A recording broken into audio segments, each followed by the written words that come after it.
My name is Jon Laansma. I'm the Gerald F. Hawthorne Chair of New Testament Greek and Exegesis at Wheaton College.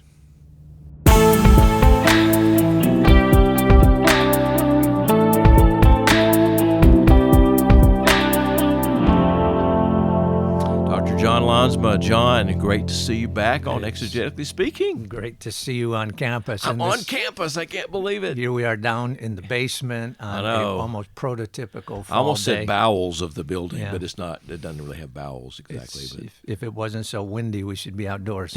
It would. It's a nice day out there today. It's gorgeous. Yeah, we're in the fall. Yeah. And we love the trees because in Houston we don't get the trees getting different color. It's just fabulous up here in this part of the country during this time of year. So you are our Wheaton-based sort of director of this podcast. Thanks so much for all that you do to make this work. Well, you're very welcome, but thanks to you for keeping this going. Well, Kathy's been a great help as well, my wife, and in working through the podcast and working through all the issues for us. So, and then we have Ian Rosine we need to thank, and Rebecca too as well. So I get a chance to see them later today. Mm-hmm. Yeah. So you have been working in New Testament studies for a long time. You've known Greek for a while. You teach Greek here at Wheaton College. But were there any challenges for you as you got started reading Greek?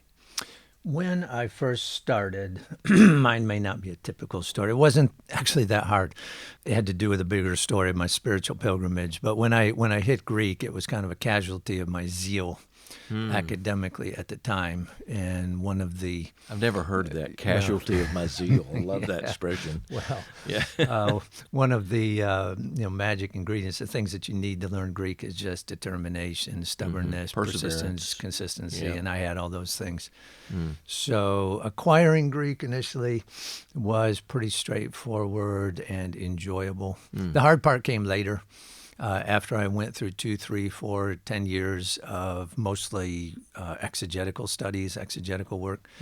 And what happens is your Greek, if you're not completely committed to staying in the Greek text in terms of reading large passages of Greek, and I let that go to some extent, erodes under your feet. So then when I came back to teach it, there was a certain amount of relearning that I had to do. Was it harder to relearn than learn? No, that was enjoyable too. But the very fact that you had to relearn. That was a shock.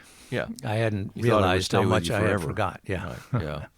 And it's not that you were totally lazy during those years. No, like you said, you were working on a lot of other Yeah. stuff too as well. Yeah. Well, today we're going to be looking at Paul's letter to the Corinthians, 1 Corinthians chapter 14. And you've got a particular way of reading a word, a text that I'm interested in, because I'm interested in Paul, obviously. And this letter is a great one to begin with. So take us through, we're looking at 1 Corinthians 14:16 in particular first, and then we're going to drop down to look in verses 23 to 26. What's the word we're looking for here? What's the idea? The Greek word is idiotais, or in the plural idiotai.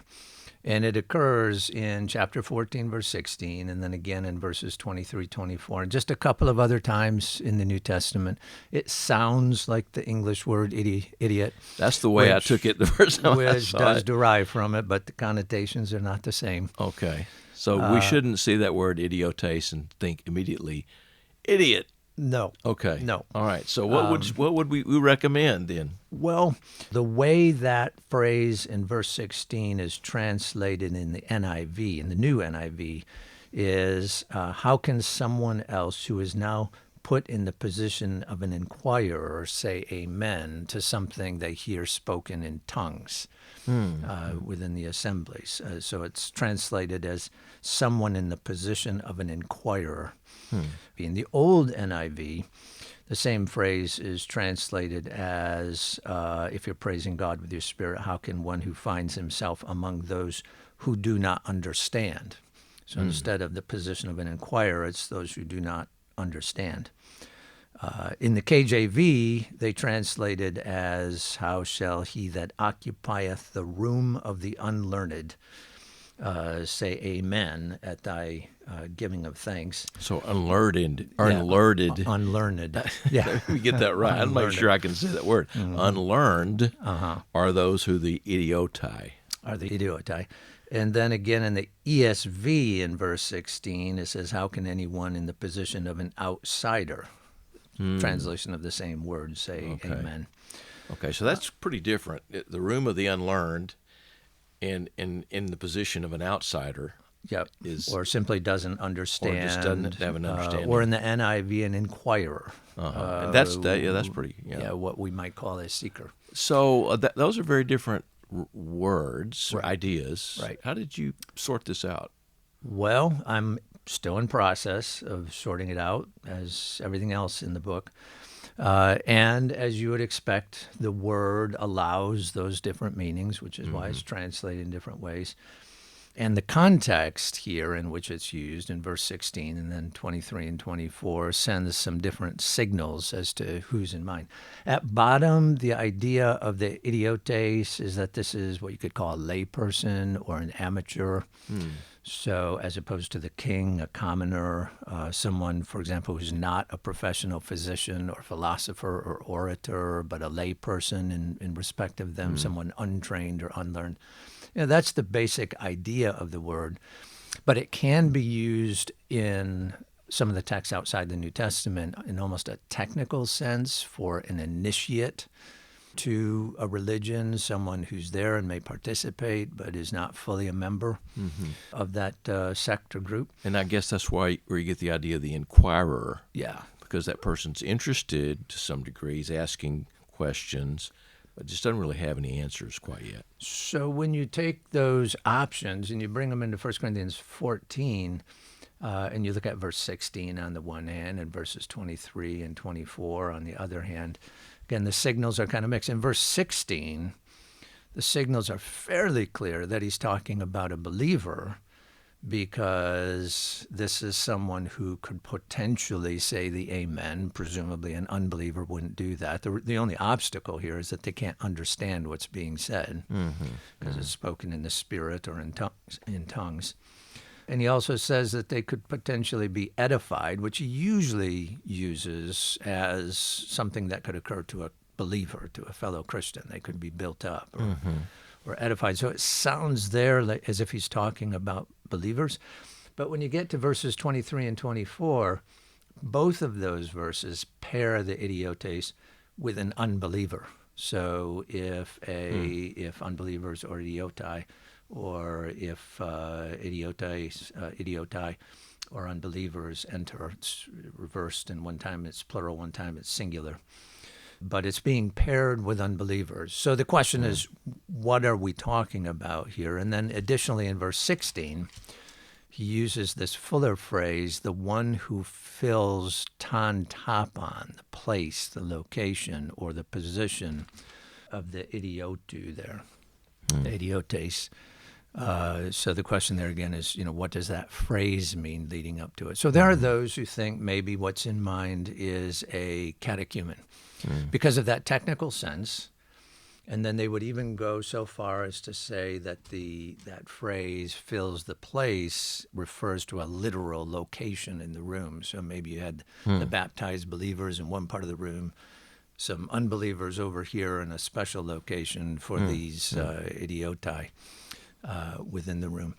That's possible, but we have no other evidence for such a thing, and I don't think the vocabulary Nobody's discovered a chair or an archaeological site. This is for the idiotai. Yeah, I don't think that's required by it. Yeah. There's two other places in the New Testament where the word is used, not the only place in Greek literature, but in the New Testament. When Peter and John are evangelizing, they're called before the leaders. They give an answer that surprises them, and the leaders take note of the fact that they're unlettered is the term, and idiotai. They're uneducated. They're outsiders. They're untrained in some way. They're commoners. Or again, in 2 Corinthians 11, Paul characterizes himself as one who's an idiotes with respect to speech. He's untrained. He's not trained as an orator. But he says it's not true with respect to knowledge.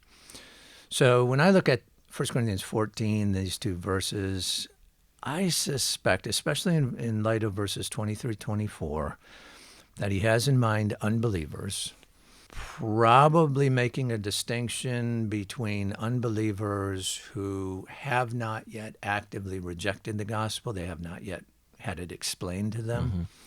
And not been baptized, right? Well, not been baptized, certainly. But I'm thinking of something like Acts 17. Paul says some initial words. They say, well, that's interesting. What are you talking about? They come, they want to listen. And it isn't until he explains things that some begin to sneer. And you could say, well, then they're actively unbelievers. Or in Acts 28, he arrives as a prisoner, invites the Jewish leaders. They say, well, look, we've heard about this. We don't really know what's going on. Would you explain it to us? They're not unbelievers and they're not believers. They're just interested. They're not hostile yet. Yeah.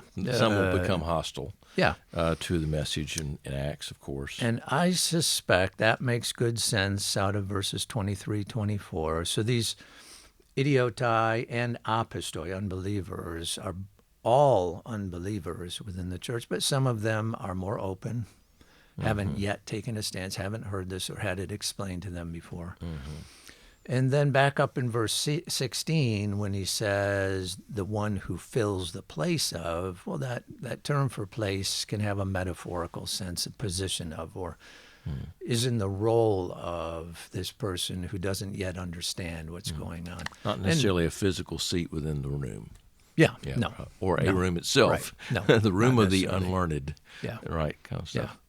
So I suspect that's what's going on. The word probably has the same meaning in both of those parts of 1 Corinthians 14 and technically refers to an unbeliever for Paul. But in verse 16, he's just saying, here's a believer who is being treated as if they're an unbeliever by the fact that you're speaking in tongues and they cannot follow what you're saying. Interesting reading of these texts, John. We appreciate you being with us. Appreciate you being the director, Wheaton-based director of this. Welcome. And it's just a delight to work with you on this. Thanks so much, and thanks for your insights and your still ongoing struggle, it sounds like, to sort out exactly what these texts are saying here in 1 Corinthians 14. It's never-ending. It's a never-ending process. Yep. Right. Thanks again. John Laansma is such a good friend, and he has done a great job as the Wheaton-based director for this podcast over the many years. John is just a terrific scholar and a terrific friend for what we're doing. His podcast today about the unlearned, the inquirer, the unbeliever, the outsider, I mean, all those different translations from one Greek word. It's really interesting to see how these things have changed over time, but also as we have gotten more information. I'm pretty persuaded that he has the right read of these particular texts. So thank you, John. If you have a question, if you have a comment, please be in touch. You can email us at exegetically.speaking@wheaton.edu. That's exegetically.speaking@wheaton.edu. Subscribe to this podcast. It's very easy. Be sure to tell a friend too. We are so grateful for this opportunity that is made possible by the great people at Wheaton College and the Lanier Theological Library in Houston, Texas, working together for good things. Until next time, thanks for listening.